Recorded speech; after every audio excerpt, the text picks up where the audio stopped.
My mom kicked me out of the house 9 years ago to please my stepdad, saying she didn't want to see a reminder of my dad in her house. Now that I'm about to have my daughter, she comes back and says it's my obligation to name my daughter after her as a tribute. My dad passed away way too soon. He was a truck driver, and one day he had an accident.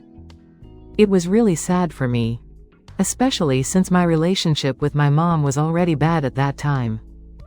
She was cheating on my dad, and I knew about it.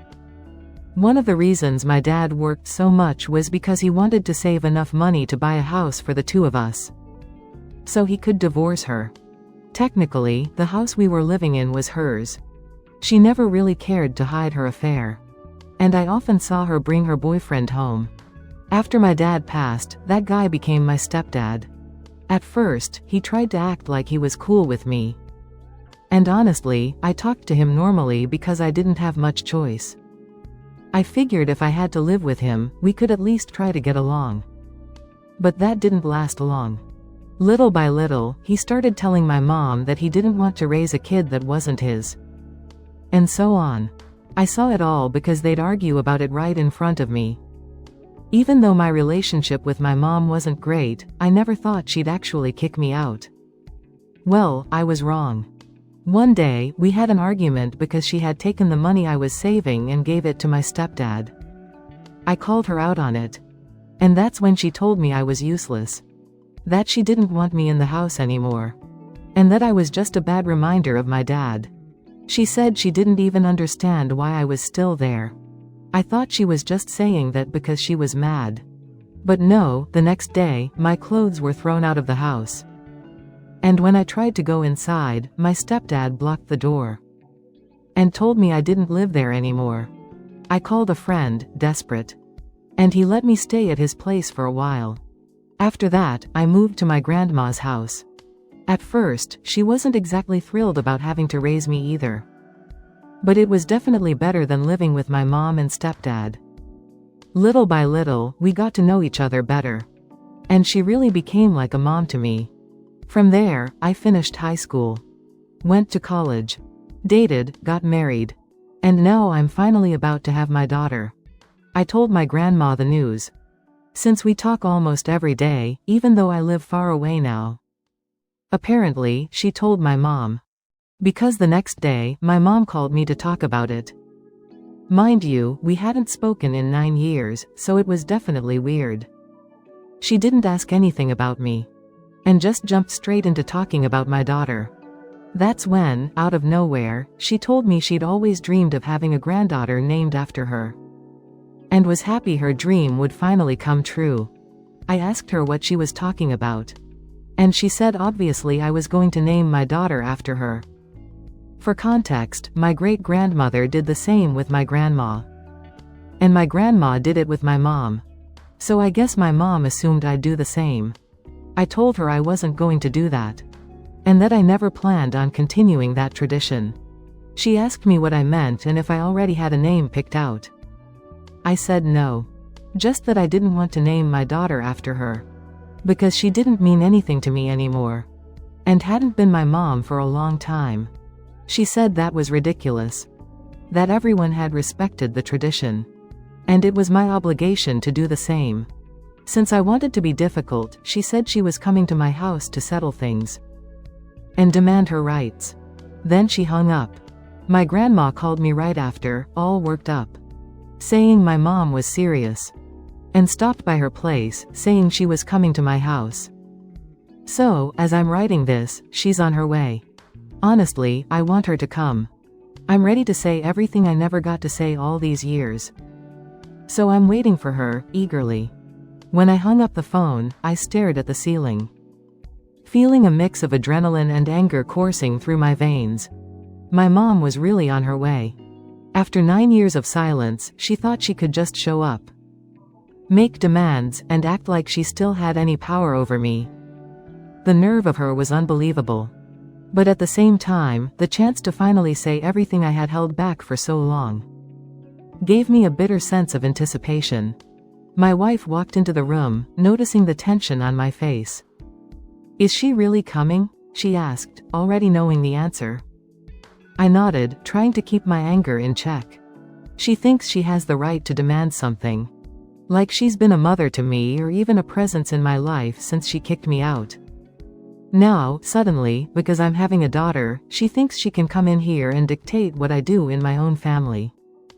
But this time, things are going to be different, I vented. My wife hugged me. You're not alone in this anymore. We'll face this together. I took a deep breath, trying to stay calm. I knew the next few hours were going to be tough. But I was determined not to back down. She was going to learn that she no longer had any control over my life.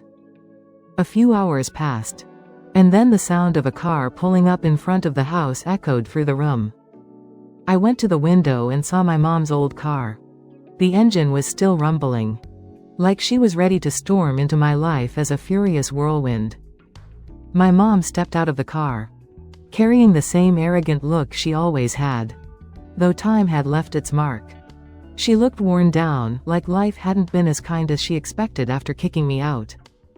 And next to her, of course, was my stepdad, the root of it all. He had that same smug look.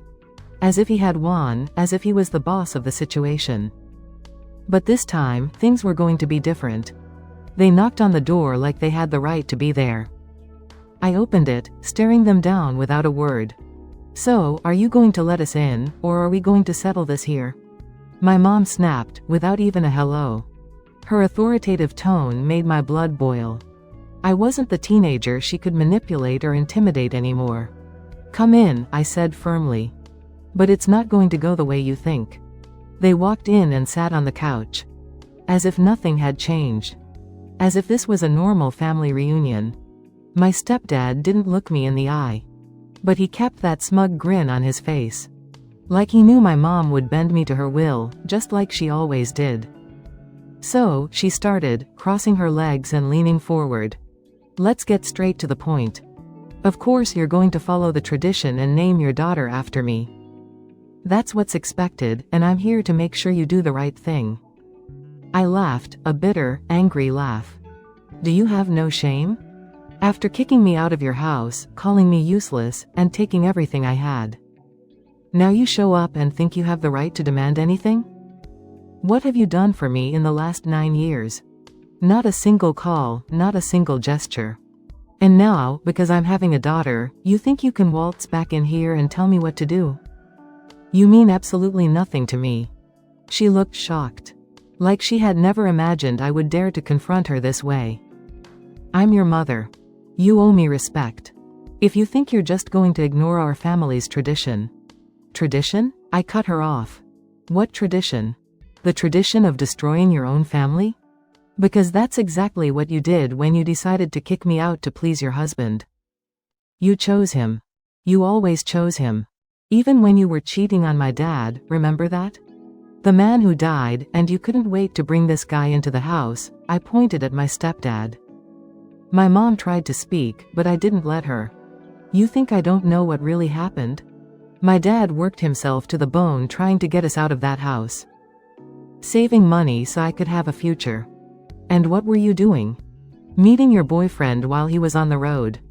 Killing himself to support this family. You always knew what you were doing. And now, because I'm having a daughter, you think you can come back and demand that I honor you? I owe you absolutely nothing. She stood up, furious, her hand shaking. You don't know what you're talking about. I did what was best for me and you. You've always been ungrateful. Always choosing your father, even after he died. I chose my father because he was the only one who truly loved me. He died trying to give me a better future. While you destroyed everything he built. And as for your husband, I turned to my stepdad. He's a coward who never did anything for me. Except throw me out of the house like an unwanted dog. He finally spoke, his voice full of disdain. I did what I had to do. You were never my son, and you never would be. We were all better off once you left. Better off for you, I corrected. But now I'm not going anywhere. This is my house, my family. And you two have no place here. My mom tried to step toward me. But my wife appeared in the room, holding my hand, looking at her firmly. You two need to leave, my wife said, calm but strong. My mom looked at me, as if expecting me to change my mind. "You're going to regret this," she said, her voice full of anger. "You'll thank me one day." "No, I won't. I have everything I need right here. And you two were not part of it." With that, I opened the door. And without another word, they walked out. As soon as the door closed, I felt a weight lift off my shoulders. For the first time in years, I felt like I had finally faced the ghosts of my past. I looked at my wife and smiled, knowing I had done the right thing. Now we're ready to start our real life. And this time, no one was going to tell me otherwise. Months had passed since that initial confrontation with my mother. And while I had hoped that was the end of it, it turned out to be just the beginning. At first, I didn't think much of it when my family's calls became less frequent. I figured they were busy. Or maybe things had naturally shifted after my fallout with my mother. But when my cousin stopped texting, and invitations to family gatherings disappeared, I knew something was up. One day, my aunt, who I always had a good relationship with, sent me a short message asking if we could talk. Her tone was strange. And when I called her, she got straight to the point. "Can you explain what's going on between you and your mother? She's been saying awful things about you to the entire family." I was stunned for a moment. Although, deep down, I wasn't entirely surprised. I knew my mother wouldn't take well to losing control over me. But to slander me to the entire family, that was a new level of cruelty. "What exactly has she been saying?" I asked, already bracing myself for whatever twisted version of events she had concocted. My aunt sighed, sounding uncomfortable even repeating it. "She's telling everyone you kicked her out of your house, refused to name your daughter after her out of pure spite, and that you've been an ungrateful, horrible son ever since. She's making it sound like you abandoned her after everything she did for you." That hit me hard. I had spent my entire life trying to survive her emotional abandonment and constant disdain. And now she was painting me as the villain to everyone. I took a deep breath, trying to control the anger rising inside me, and decided it was time to set the record straight. "Let me tell you what really happened," I said calmly. And so I laid out the entire story. I told her everything. From the time when my father was still alive and my mother was openly cheating on him with a man who is now my stepdad, to how she treated me like an unwanted reminder of my father. I explained how she had thrown me out of the house to please her new husband, and how I had been forced to fend for myself, first with friends and then with my grandmother. My aunt was silent as I spoke, processing every detail. When I finished, she let out a long sigh, this time filled with understanding. "I had no idea. Your mother never told this side of the story. I can't believe she kept all this hidden." "Of course she didn't," I replied. "She's always known how to twist things to make herself the victim. But I'm done letting her control the narrative."